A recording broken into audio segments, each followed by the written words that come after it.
devil worship. Exposing Satan's underground. That's the baby right there. Right here? Uh-huh, it came out of her already. What'd they do to the baby? Then David took it and kept throwing it against the wall, and he killed it, and he took it in the house. No, you saw that? Yeah. These are pictures that can chill a parent's soul. They're a symptom that something dreadful, unspeakable has happened to the child. In this case, it's an 8-year-old boy from Grenada, Mississippi. They took it in an old caboose. And they had these things they called Spains. Spains? Yes, Spains. They stuck it up my butt. Who stuck it? David. Your dad? Uh-huh. Ow, did it hurt. 2 doctors have provided medical evidence that from a very early age, this boy has been repeatedly abused. His mother goes further. She claims the sexual abuse happened as part of a satanic ritual. Do you allege your husband was part of a satanic cult? I allege that he was the high priest of a satanic cult. David, the boy's father, has never been formally charged. He's now in hiding. Now, incest is certainly not new, but apparently more and more of it is taking on the dark overtones of Satan. She talked about there being a Satan, and she talked about there being boys that had hurt her. Listen to what this 5-year-old girl from Orange County, California, told her mother her father did to her. Daddy was heading the meeting, and he wore a real-life baby foot around his neck. She says they each drank the blood, and then they all hurt me. Said, how did they hurt you? She spread her legs and pointed to their crotch and says, right here. And it gets worse. According to his family, this severely traumatized 10-year-old boy, also from Southern California, was allegedly molested by a trusted neighborhood minister as part of an ongoing satanic cult. Jimmy talks about having a gun held to his head, about being shown a skeleton, about having to touch the skeleton. He has drawn pictures of a child being sacrificed. He's talked about animal sacrifices. He's disclosed molestation. In the very places created to care for children, in nurseries and daycare centers across the nation, there are increasing reports of ritual sexual abuse. The children of McMartin are still filled with lurid stories of their awful experience there. What did they say the devil would do to you? They said that if we told that the devil would come and kill our parents, and he said that we wouldn't live to be the age 9. What were they doing to you? Molesting me. What does that mean? What does molesting you mean?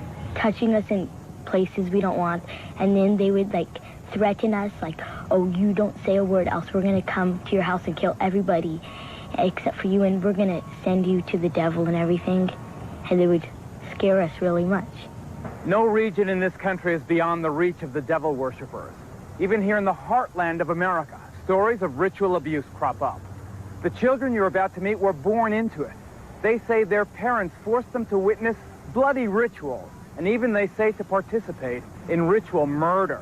Now in the safe haven of a concerned foster family, the children are haunted by their personal nightmares. My dad was involved in a lot of it. He's one of the main guys. He's a leader or something. He made us have sex with him and with other guys, and he's done it with other people. I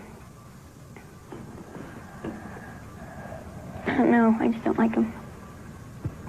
Tell us what else besides having sex with him and the other guys that made you do. Kill kids and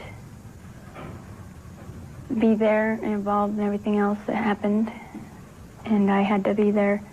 And if I didn't, he threatened me, you're going to be killed, or people aren't going to believe you if you tell anybody. Or I'll find you, So he said there's no way out and you must do it. We found out she had been defecated on, that it was smeared all over her body and put in her mouth. My children have talked about all of those things and worse. They've talked about having to kill other children. Well, she told me about the time from as we think was about a year and a half, 2 years old, when this was the satanic cult that she was involved with. And she was made to take a gun and put it up to someone's head. It was another child, and pull the trigger. One of the greatest difficulties in reporting a story like this one is that so much of it sounds so outrageous, too dreadful, too bizarre to be true. Well, here in Nebraska and elsewhere across this nation, concerned citizens have gotten together to defeat that disbelief. This organization is called Believe the Children. Its guiding principle, that the stories these young victims are telling are too widespread, too consistent not to be true. Joseph, we've agreed to conceal your identity, but you are an officer in the United States Army. That's correct. And you were an officer in the United States Army during the time you were a member of this satanic organization. Yes. Did the authorities at the Presidio know that a satanic organization was active on their base during the time that you were a member? They were very much aware of it, yes. The fact when the children started talking, they started talking about robes and candles. They described an Episcopal church. And once they started narrowing that down, you could see that it had to be satanic. It's very important in satanic religions to have a priest because they truly do believe in power. The difference only between Catholicism and the Episcopal religion is almost done. They both use wine, they both use bread, and so on. The truth about Satanism is they truly do use blood, and they mix it with urine, and then they also use the real meat, the real flesh. This is what makes Satanism true, and this is what 1,200 molested kids in the city of Manhattan Beach have told the Sheriff's Department, and it's an outrage that we are where we are with this case, and these poor unprotected kids that have, that's a third of the school system in the city of Manhattan Beach has been molested. We have 8 preschools closed here. This is the child molestation capital of the world. We have more preschools closed in this city than any city this side of Detroit, and I'm not picking on Detroit. Read what they do, Guy.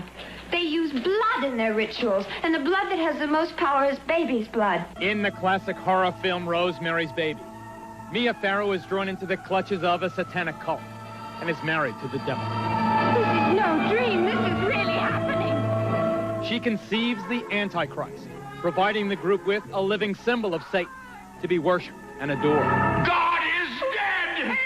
Satan lives! As sickening and unbelievable as it sounds, bearing children for use in satanic rituals may really be happening.